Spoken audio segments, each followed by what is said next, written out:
Welcome to the Two Testaments, a guided journey through Scripture with leading experts on the Bible.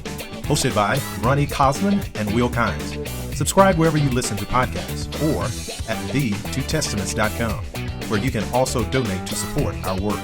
Follow us on Twitter at the2testaments on Facebook or Instagram. Welcome to the Two Testaments, a guided journey through Scripture. I'm Will Kynes. And I'm Ronnie Cosman. And in this episode, we're looking at Matthew 8 to 11, and we're talking to Dr. Jeannine Brown. Dr. Jeannine Brown is the David Price Professor of Biblical and Theological Foundations at Bethel Seminary in St. Paul, Minnesota. She has written a number of books on various writings of the New Testament and on biblical hermeneutics, that is, how to interpret the Bible, but also on the nexus of psychology, theology, and Christian formation. Jeannine is the author of this book, which I actually really love, The Gospels as Stories, a narrative approach to Matthew, Mark, Luke, and John. And this, I think, is actually really helpful, especially for our conversation on a large stretch of text, right? Yeah. Chapters 8 through 11, where we have a bunch of these kind of seemingly disparate stories and thinking about how narratively we might find some kind of coherence in telling the story. She's also the author of a couple of commentaries on Matthew, including this one, which is in the Two Horizons New Testament commentary, which she's written with Kyle Roberts. And she is also the editor of another important book on the Gospels, the IVP's Dictionary of Jesus and the Gospels, which is a very helpful resource for those who are trying to figure out things about the Gospels. Great. Well, thanks for joining us, Jeannine. I am so glad to be with you. So, Jeannine, what first drew you to studying the Gospels and the Gospel of Matthew in particular? Well, I grew up in a tradition where Paul was understood as theologian, and the Gospels just gave us history, mere history, only the facts, ma'am, kind of approach. And in seminary, and then in my doctoral work, I kind of entered the rich world of the Gospels as theology, or the Gospel writers as theologians as well. And that made a huge amount of sense to me, especially as I started to read Gospels in their entirety rather than just little pieces and pull one part from Mark and smush it against something in Matthew. And so there's a sense that the theology of the Gospels really engaged me, invigorated my own work. And Matthew in particular, I think I was really drawn to the use of the Old Testament in the Gospels. And you see that kind of most visibly up front in Matthew, although I would argue all of the gospel writers are alluding to, citing at various points the Old Testament. There's a sense where Matthew, this was to fulfill a spoken through the prophet Isaiah, and he has a ton of these fulfillment quotations that are just very much telling you, here's where I get my source material. Great. Now, what for you is the most difficult to understand or interpret in these three chapters, 8 through 11? Yeah. I think probably, 8 and 9 hang together really sort of understandably. There are numbers of healings, miracles, and chapter 10 is the commissioning of the 12. And that, fits nicely again with, we see them being commissioned to do some things that Jesus is already doing. It's actually starting in chapter 4 through 9. But chapter 11 is this kind of, you could say it's a mishmash of Jesus' very teachings and interaction with John the Baptist starts it off, and there's some teaching on John the Baptist, and kind of what is there coherence there? And I think what we really see as we move in chapters 12, 13, 14, 15, 16, that 11 does set us off in a right direction for understanding what comes next. But it also revisits some things that comes before. So I think 11 and kind of figuring out how it functions and what the various shorter teachings of Jesus within it mean in that context, how they kind of come together. I think that's the hardest part for a lot of people, and certainly for myself. Yeah, and so you've already touched on this, but these chapters here, 8 to 11, we have all these different stories in these chapters. What role are they playing within the Gospel of Matthew as a whole? Yeah, that's a great question. And I always point students and folks back to chapter 4, 17, where we have the proclamation of the kingdom of God, the beginning of the Galilean ministry. And then in 4:23 through 25, we have this summary of Jesus doing three things. He preaches, he heals, and he teaches. And that actually has a nice little envelope or bookend in chapter 9:35. Those three things again. So we wouldn't be surprised to see that Jesus, between these two summaries, teaching, I'm not getting in the right order, but teaching, healing, and preaching, will be teaching, healing, and preaching. So, and that's what we see in chapters 5 through 9. We see 5 through 7, Sermon on the Mount. He's teaching his disciples. And in 8 and 9, he's healing. These are healing stories primarily. There's a miracle at sea as well, so there's a wider set of miracles, but really the focus is on healing. So that very nicely kind of brings us to chapter 9. Then we have the commissioning of the 12 to do the preaching and healing ministry, not yet teaching. They get teaching commissioned at the end of the gospel, but not in chapter 10. And then in 11, we start to see all the varied responses to what Jesus is doing. We've seen some responses, of course, already in 8 through 9. People who come in faith and are healed. People who are wondering about what's going on. Jewish leaders are not so sure. And then in 11, we start to hear more of here are some of the responses to what Jesus is doing. And they're not all positive. Well, let's launch into these 3 chapters. And we can 4 chapters, Ronnie. 8. Oh, yes. You see, I think, okay, I'm sorry. Yeah, well, none of us went into this field for math skills. I don't think. I'm no mathematician. My problem is I never count the first one. Oh, yeah, I know. Right. I know the same problem. All right, these 4 chapters, 8 to 11. It's not 11 minus 8. That's not the math that we're supposed to be doing here. That's right. Okay. Right. But we can think of it in this way. Roughly speaking, the divisions don't work quite exactly along the borders of the chapters. But 8 and 9 as one section, then 10, and then 11, just as Jeannine had mentioned. So let's begin with the first section, Matthew chapters 8 through 9. And these 2 chapters are filled with numerous miraculous deeds. Jesus heals a man with leprosy. He heals the Roman centurion's son or servant, perhaps. Jesus heals Peter's mother-in-law. Jesus stops a storm. He heals 2 demon-possessed men and sends the demons into the pigs. He heals a paralytic. He heals the woman who had been bleeding for 12 years. He raises a ruler's daughter from the dead. He heals 2 blind men and a demon-oppressed blind man. What is the purpose, Jeannine, of all of these miracle stories? Are there persistent themes or theological threads that tie them together? Yes, I think so. And I have a great story of, when my kids were in 3rd and 4th grade, I was filling in for a Sunday school teacher, and we were doing some of the texts in Matthew 8. Mm-hmm. And I just decided we'd do the whole thing, right? That's me. Let's do all of 8 and 9. So we read through it, and I had kids divided up, and one group was the Jesus and his power group, and the other was Jesus, faith in Jesus group. And every time they heard power or faith, they had to raise their hand. They had a little, I don't know if they had a little something I had them put in their hand for those different themes. And they were just fabulous. And hearing these themes throughout the chapter, even when they didn't hear the word power or faith, they would, that sounds like faith. That sounds like power. And those are 2 of the themes that are very prominent in these chapters. Jesus's power, authority to heal, to do things, other miraculous things, and then faith in Jesus's power to heal. He can do these things. So those 2 themes are these really prominent ones. And the healing, I mentioned that there are a few miracles that go beyond healing, but the healing miracles that are so prominent are really summed up in chapter 8:17, where we hear one of these fulfillment quotations. This was to fulfill spoken through the prophet Isaiah. He took our infirmities and bore our diseases. So this idea of Jesus as healer, he has power and compassion to heal, and he does it. He takes the illnesses of his people upon himself somehow. He doesn't then become sick. He actually takes them away. Yeah.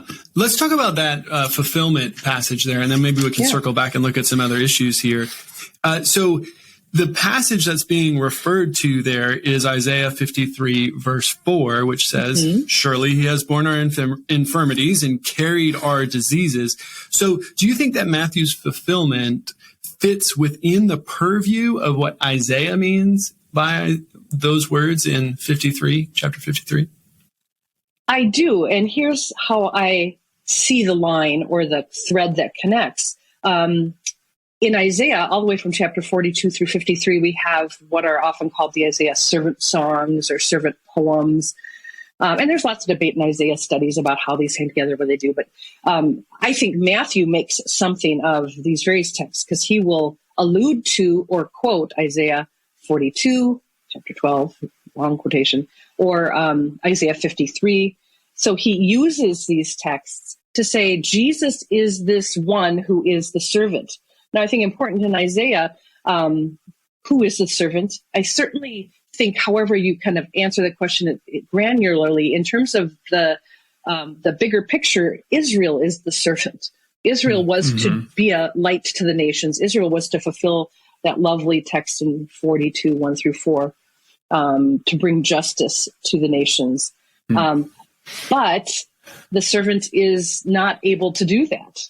Already in chapter 42, we hear, but the servant is unable to fill that role. So one comes from Israel to do that work. So that's how I understand Jesus filling this role in Isaiah 53, that this is the one representative of Israel who can do this healing.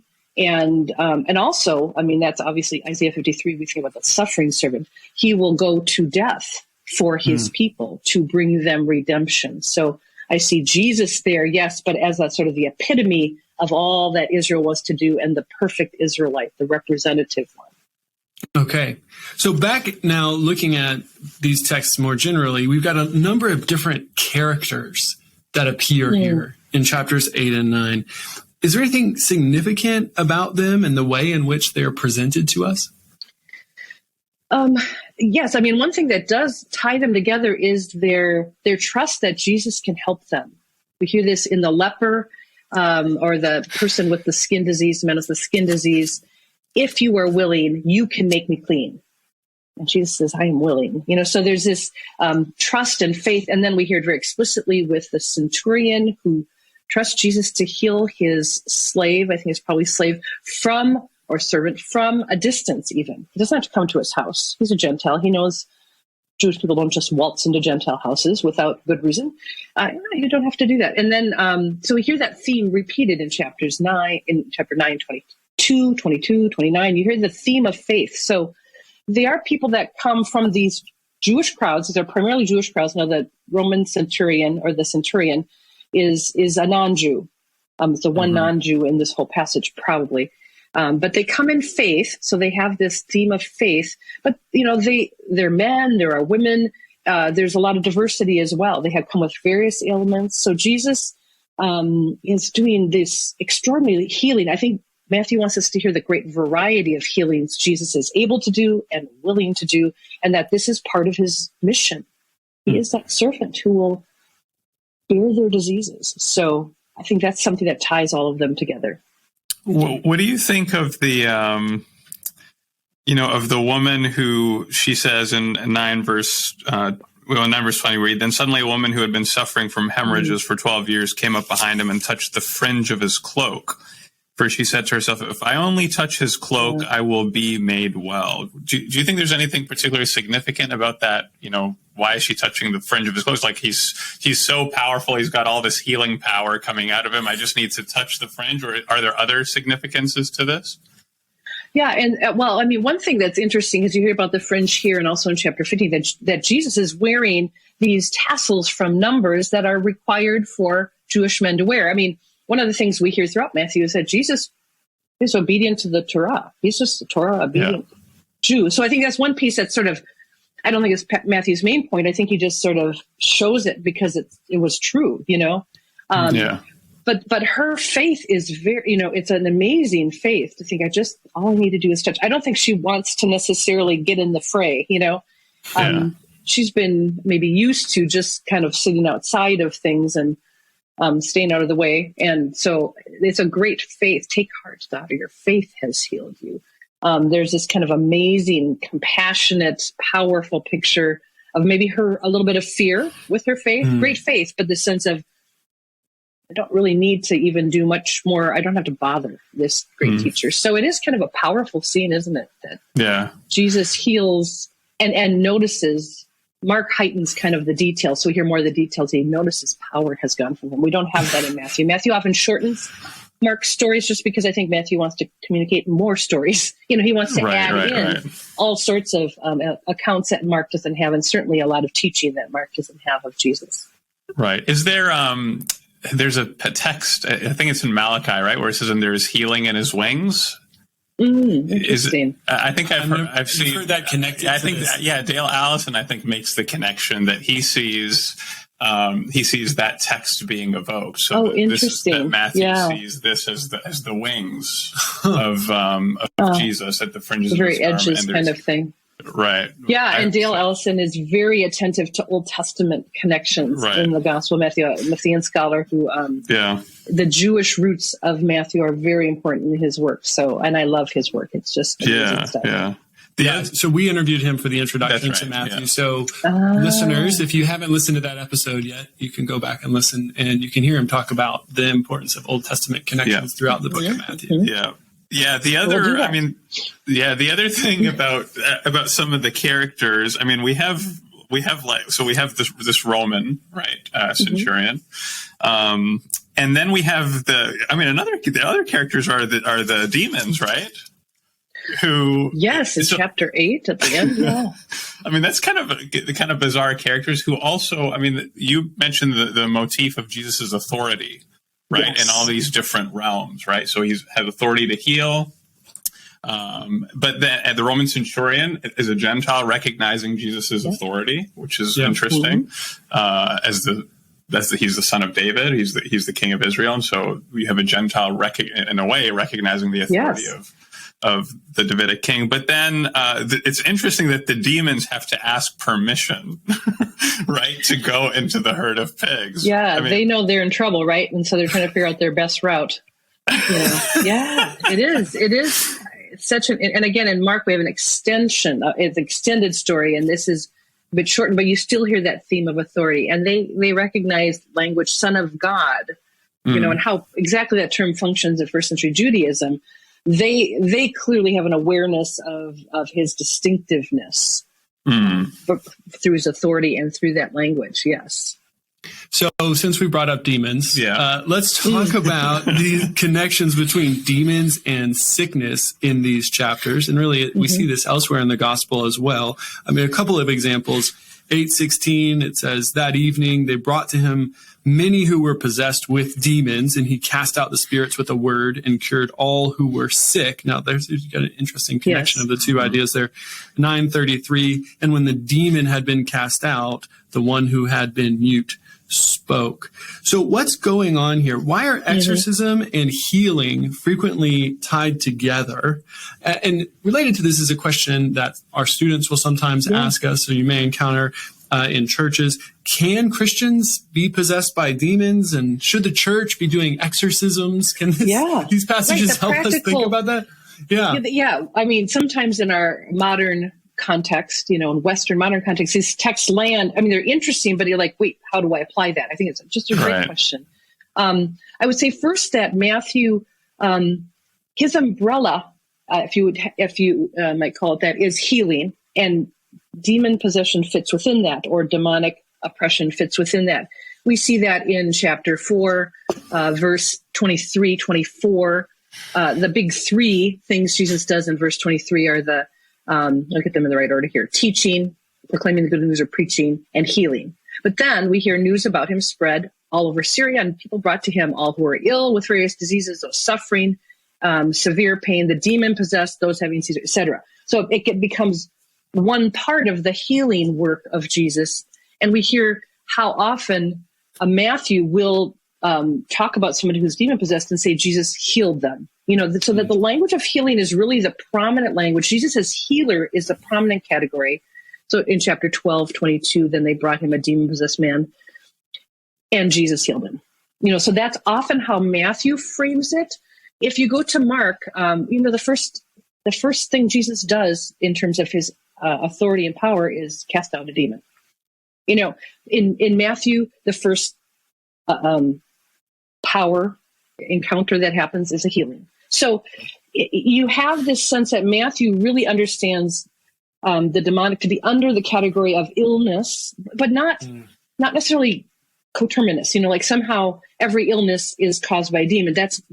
Matthew doesn't support that kind of view, because it's kind of this bigger picture of healing. And one way that sickness, which is a power in the first century world and understanding, I mean, illness, sickness isn't always, it's not surmountable frequently. It's this thing that kills people. Sickness moves very quickly to death. So it's sort of a power, and one part of that is demonic possession or activity. So it really does heal kind of as the umbrella, but that still kind of raises this question of, so how do we understand demonic kinds of things today? How should we understand? We have a section in Kyle and I. Kyle's a theologian, so as we wrote Matthew, the Two Horizons, we have a section in our chapter on reading Matthew pastorally, and we talk about Matthew and healing. So we talk more about this subject in depth if anyone wants to read it. And I think it's not a sort of necessarily easy question to answer all of how does this work out today. But I would say I don't think that the Gospel of Matthew, for example, would support the idea that believers in Jesus, those under Jesus's power and compassion and authority, could be possessed by the demonic. But you can talk about, of course, people who are suffering deeply in all sorts of ways. But that would be kind of my sort of general read. But it is, again, important, I think, to say we live in a world where we have psychological explanations for a variety of things. We need to wrestle with those kinds of engagements without saying that, the demonic is just a silly old idea. There's evil in this world. And whether people view that sort of personally, that there's some sort of personal engagement with some demonic, or different ways, I think we need to grapple with the reality of profound evil, and then realize that Jesus is bigger than that evil. There's never there's evil and there's Jesus, and they're fighting it out. No, there is a sense where Jesus is bringing all things under his authority, 1 Corinthians 15, but it's not an even battle. We know who wins and who's winning. That's the Christian message. And I think that's the message of the Gospels. Yeah, and so to say that someone is possessed by a demon, am I right to say this, that would be saying that they are under the authority of demons and not under the authority of Christ? Is that right? Those are kind of exclusive powers in that way? You can think of it in maybe Paul's realms language. We have the realm of the present evil age, but that's passing away for Christians. So already we're in the new creation. So, thinking about it in terms of Jesus' authority, I think is really helpful. Yeah. His authority has authority over all things, and yet the mop-up, the kind of my professor, Bob Stein, would talk about it in terms of D-Day. The invasion has happened, the definitive invasion. There's a lot of mop-up after D-Day for World War II to be completed, but it was sort of the decisive victory. And he talks about that as kind of the Jesus entering history and now being Lord of all. Right. Jesus being Lord of all doesn't mean everything's neat and tidy yet. But things, we know the trajectory, we know the final word and the final ending to the story. And that brings great hope, I think. Yeah. So these demons, the demons that ask Jesus, to go into the pigs, right? And Jesus sends them into the pigs. So is there something particularly significant about Jesus sending the demons into the pigs?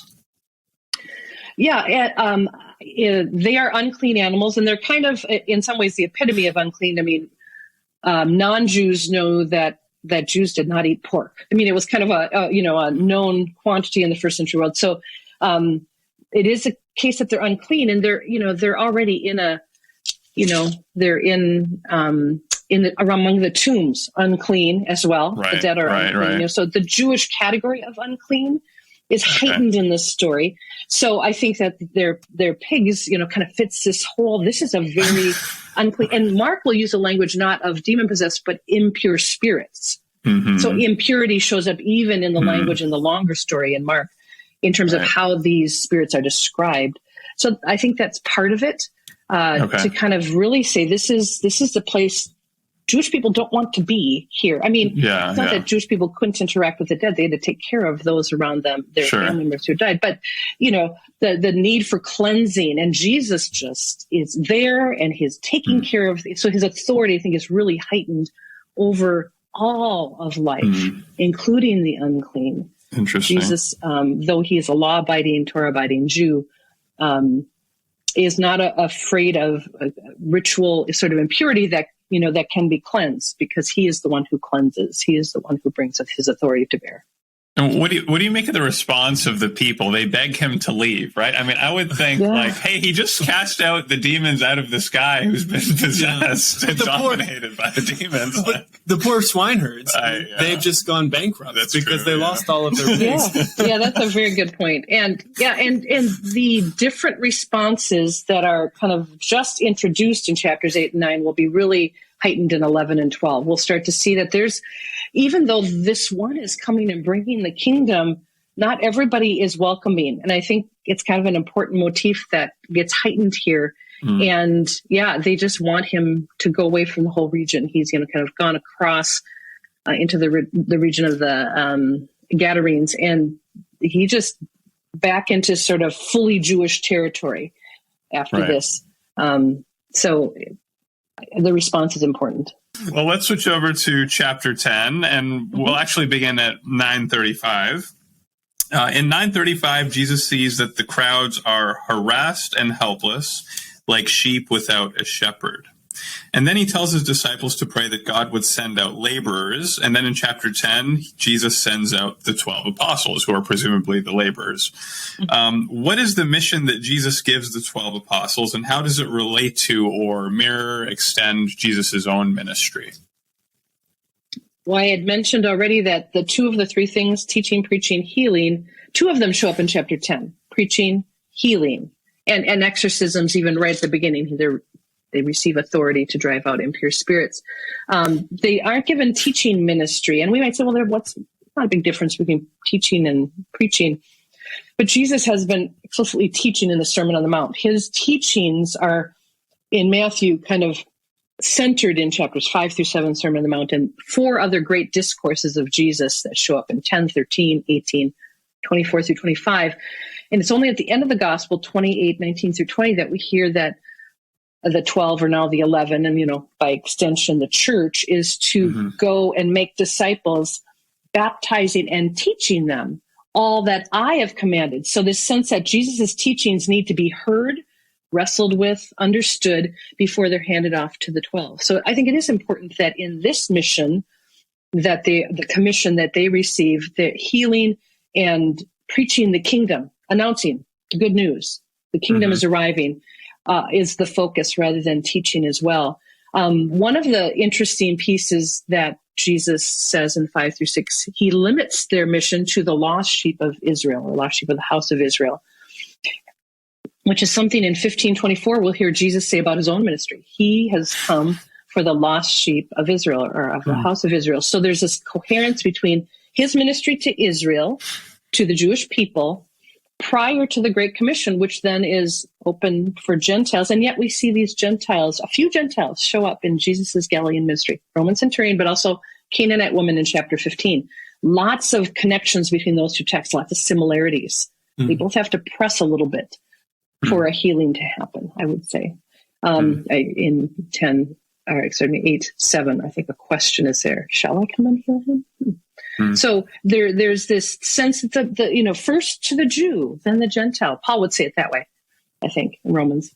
And we see that kind of coherence between Jesus' ministry and the 12. So maybe I'll stop there and say that those are really important connections.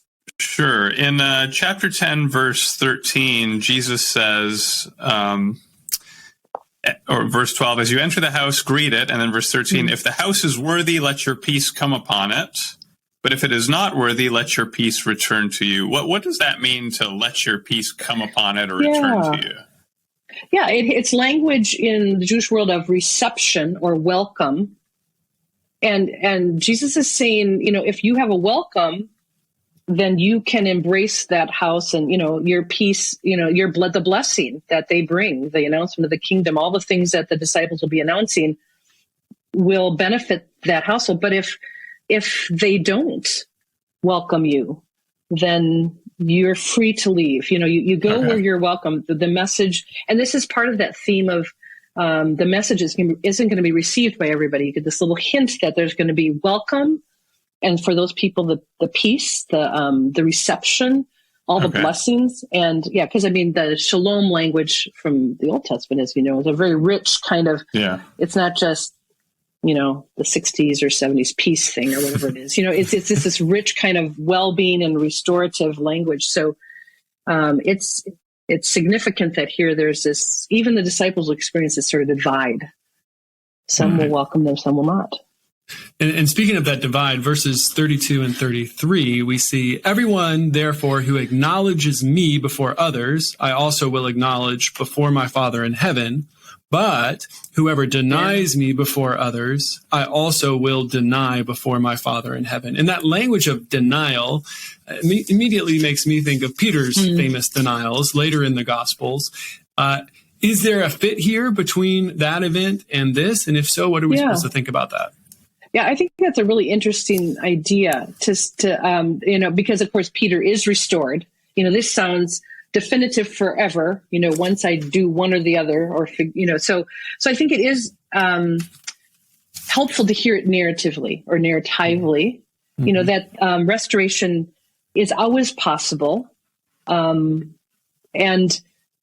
acknowledging Jesus is fundamental to being a believer in Jesus. I think both of those are true. So holding that kind of tension. A lot of the sayings here and other places in Matthew are, aphorisms, these short sayings that, there's a binary, this or that. But the story helps us hear that Jesus stays with his disciples, even as they're people of little faith, even as they desert him. There's this sense of the narrative helps us to hear and understand how these binaries are true, and that God is the God of forgiveness and restoration. So I think it kind of helps us to just hear maybe the subtlety of how we parse these things out and how we talk about them with Christians and with others.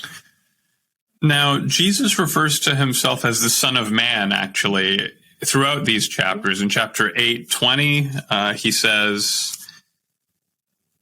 and Jesus said to him, foxes have holes and birds of the air have nests, but the Son of Man has nowhere to lay his head. Then in chapter 9, verse 6, we read, but when he's healing the paralytic, but so that you may know that the Son of Man has authority on earth to forgive sins. And then he goes and he heals the paralytic. And then in 10:23, he says, when they persecute you in one town, flee to the next, for truly I tell you, you will not have gone through all the towns of Israel before the Son of Man comes. How do you understand this phrase? Is it a title, the Son of Man? And what does he mean by the coming of the Son of Man? What's he referring to there? It's such a big topic. People write full monographs on Son of Man. Right. We know it is Old Testament language, Ben Adam or something like that. My Hebrew folks can correct me. But Ezekiel uses Son of Man as this sort of generic. Ezekiel standing in for the people, often doing these things like standing on his head, or he does all sorts of parables right now. Yes. So you have this sense: is it functioning? Sometimes I think it functions that way, just simply as this sort of a little elusive. Is Jesus talking about himself or not? We know that every time Son of Man is used, it's in the mouth of Jesus. We know as we read the Gospels, right? But the hearers don't know that. I mean, the hearers on the ground in the story, in the actual ministry of Jesus, hear Son of Man and think representative of Israel. I mean, is it someone else or is it himself? So I think it has this sort of level of ambiguity, at least at the story level. But Son of Man for Matthew is often demystified or clarified through, I think, its allusion to Daniel 7:13 and 14, where the Son of Man, because he'll use this phrase, not just Son of Man, and he uses a phrase in chapter 10, as you mentioned, and one like a Son of Man coming on the clouds of heaven. That whole idea is very important to Matthew, and R.T. France or Dick France has really explained that well in his commentary, I think, because the picture in Daniel is not coming this way, which is what we think of the coming of the Son of Man, right, into the throne room, vindication of the Son of Man in the heavenly realm. It's his vindication, it's his exaltation, vindication. And that's how I think we should hear 10:23, but also 16:28, and in chapter 24, the longest, I think, citation, if you want to say, from Daniel. So this idea that Jesus is often speaking of his vindication with that elusive language. Especially we see it in chapter 24, because coming, erkomai, the generic term, which is what we hear in Daniel, which is what we hear in 10, and is distinguished from parousia, a coming, which is the return of Jesus. So Matthew talks about Jesus's return or reappearing, but with parousia in very select places in chapter 24, rather than this other language that's a little more general, which is about vindication. So I think Matthew is saying here, truly, I tell you, you will not finish going through the towns of Israel before the vindication of the Son of Man, which you could say happens at his resurrection, at the fall of the temple. It's also what happens at his final parousia. I mean, it's got multiple windows, as Dick France says. So I would just recommend reading his stuff on this topic if you're really interested, any of your readers interested in this whole, how is Son of Man functioning, and how does Daniel 7 kind of show up in Matthew, and what does it illuminate? Right. But if people are a little confused about this, we really can't blame them, because what we see in the last chapter we're going to look at, chapter 11, we see John the Baptist is confused about who Jesus is. Right. So verse 3, we see, John is in prison in verse 2, and he sends word to Jesus, "Are you the one who is to come, or are we to wait for another?" So John seemed to understand earlier when he encountered Jesus in chapter 3. What's going on here? Why is he now confused? It's a great moment. And my students, when we walk through Matthew, are like, wait, John says this here? I mean, it isn't probably the most preached on text I've ever heard. You want to go to chapter 3 and you hear about John the Baptist coming looking like Elijah and, doing his, basically the indictment of the Pharisees and the Sadducees, you brood of vipers. I mean, we know that text, but we often don't go, wow, that he knows what's going on, right? But we don't come to this other text. So I think one thing that helps me hear what's going on is Jesus's response, which is go back and report to John what you've seen here. The blind receive sight, the lame walk, those who have leprosy are cleansed, the deaf hear, the dead are raised, the good news is proclaimed to the poor. Isaianic language. These are allusions to Isaiah all over the place. Blessed is anyone who does not stumble on account of me, which is, I think, a kind of a implicit way, or maybe a riddle-like way of saying, you'll know who I am by what I do. And of course, all of these things that are in verse 5 are things he's just been doing in chapters 8 and 9. So it's like, this is what I do. But these aren't necessarily part of what everyone expected the Messiah to do. We can look at Psalm of Solomon 17, which is a Jewish text outside of the Old Testament canon, written in the early, right before the turn of the centuries or whatever, in the first century BCE. And it talks about how the Messiah will come into Jerusalem and kick the Gentiles out, cleanse the city. In other words, restore Judaism, restore the kingdom. Politically, and now that's not just political, because it's always got more than political in Jewish thought, but it's certainly this sort of political move. And this is not what we read in verse 5 of chapter 11. Healing, that wasn't necessarily a messianic task. So, if you read back in what John is saying in chapter 3, he's not talking about healings. He's talking about judgment and now judgment on the Jews that they think is going to come to the Romans if they don't shape up too, but it is a sense of judgment and Jerusalem cleansed. I mean, he doesn't use Jerusalem exactly, but he's not that far away from Jerusalem as he's announcing these things. So this strong sense of judgment for Jesus' ministry is not happening.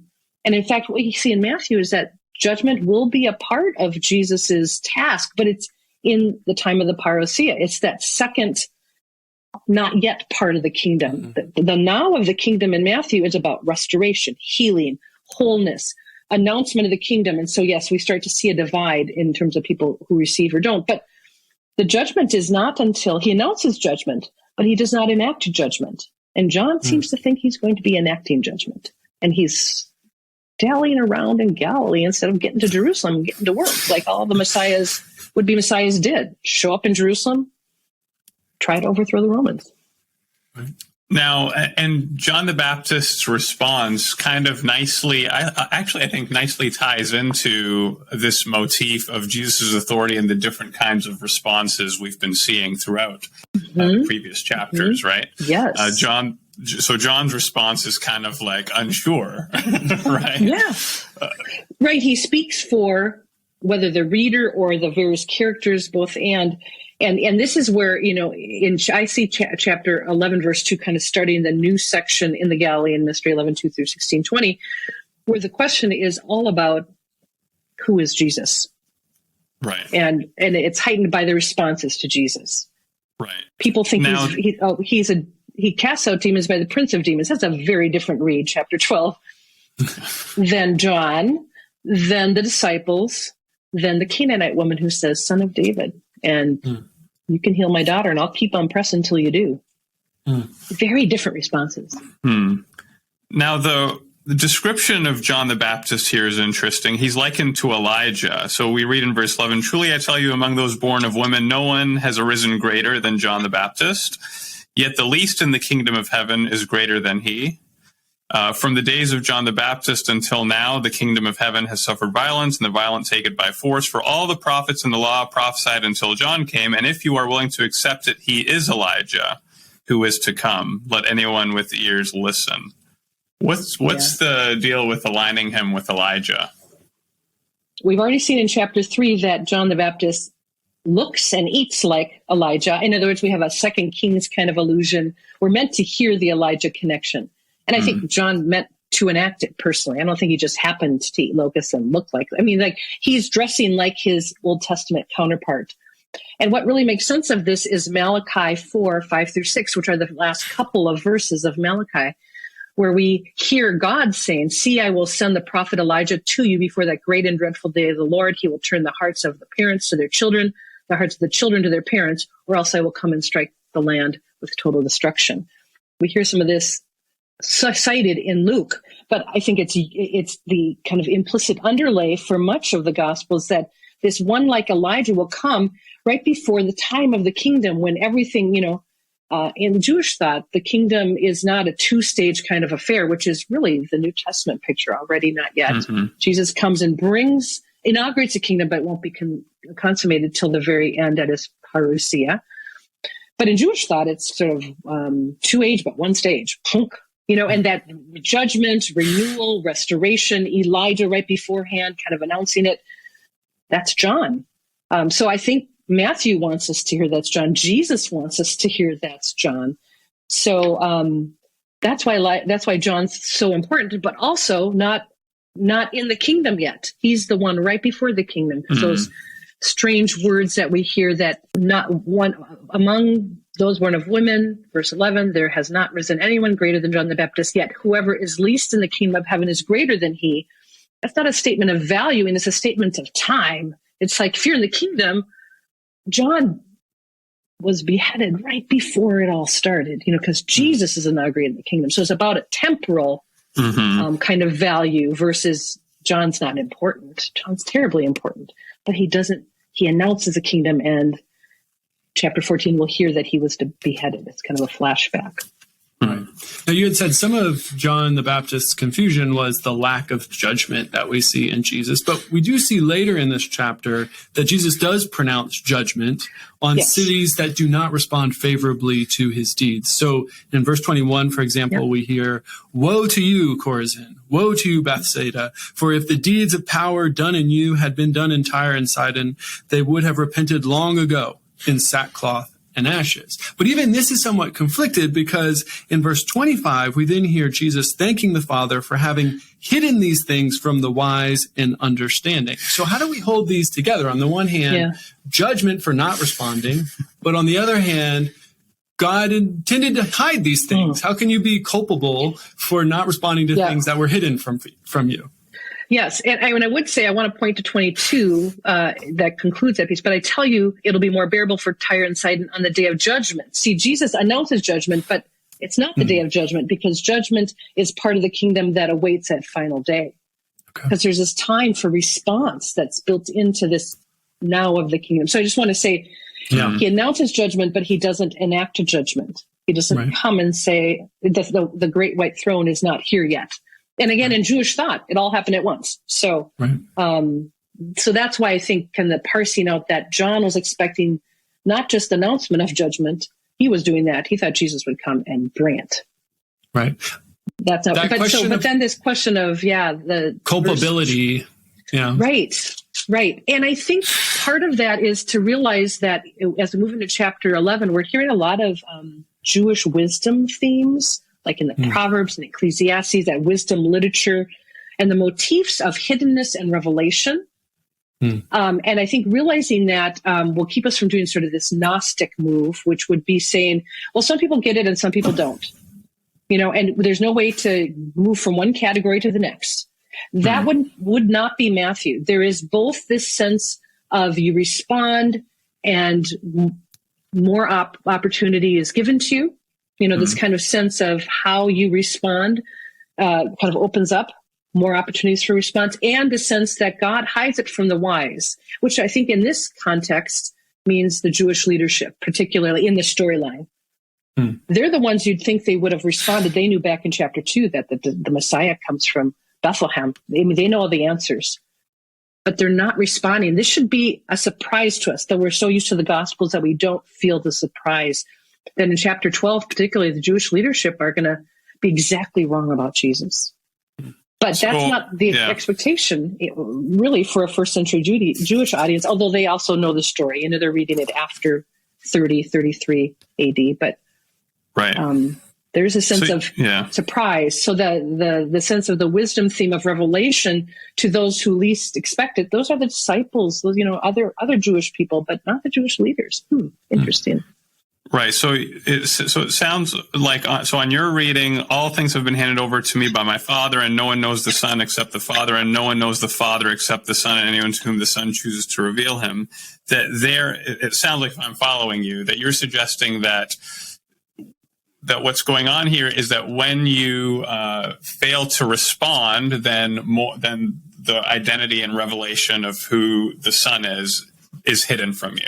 Is that it's kind of contingent on an initial response? Is that right? Yeah, and actually ongoing. I mean, we make decisions. I mean, if we might individualize it, which I don't think Matthew really wants me to do, but that's, to say in my own life, right. If I choose to kind of reject what I'm seeing in Jesus, I'm going to, it's going to move me down a path that's going to move me farther from being able to hear and respond. But I do in Gospels as Stories, in the chapter on narrative theology, I use this example of hiddenness, revelation, who's chosen, who's not, some of those kind of big questions that people go to Matthew and find answers to. I kind of want to read it across the narrative, because even when we get to chapter 13 and the disciples are given special revelation, which in chapter 13 is the explanation of parables. Crowds don't get that. Even then, they don't understand fully, because they keep on misunderstanding parables all the way through chapter 15. Right. So you have to kind of, with the narrative theology, it doesn't let you just kind of sit only with verse 11, or chapter 11, verses 25 and following, even though those are important verses, but they kind of speak to this whole narrative way of understanding that kind of theme of, well, we might say predestination, free will. I mean, again, those are categories I don't want to lay right on top of Matthew, but Matthew is speaking to those realities, absolutely. So how do we hear kind of this sense that revelation is happening to all sorts of people? Jesus walks in the room and revelation is happening. So all sorts of people are seeing the revealed Son of David, but they're not all responding the same way. And Matthew's trying to explain why that is. And it's not always just going internal for Matthew. He's talking about realities that are mapped onto communities. Hence the judgment of towns. All those people in all those towns weren't judged, right? I mean, they some of them were responding very clearly to Jesus in faith. So how do we kind of sort out this communal versus individual way of understanding these issues as well. Yeah, I think what's interesting that you said earlier, too, is that we have precedent for woes of judgment being proclaimed, like in the Old Testament, right, by the prophets, that are kind of warning you so that you will then repent. Yep. Right? And you could see how that could be functioning here, right? Jesus pronouncing these woes as kind of warnings. So come on, get it together, guys. Let's repent. And if you continue in that, then the identity of the Son continues to be hidden, which is what you have coming on later. I think that's a really interesting way of reading that.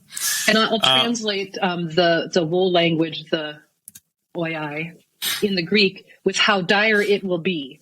That's how I've done it in my commentary. No, I don't have my own translation out there, but I have a translation in my Matthew commentary. And I thought I want to really heighten this sense that he's announcing judgment.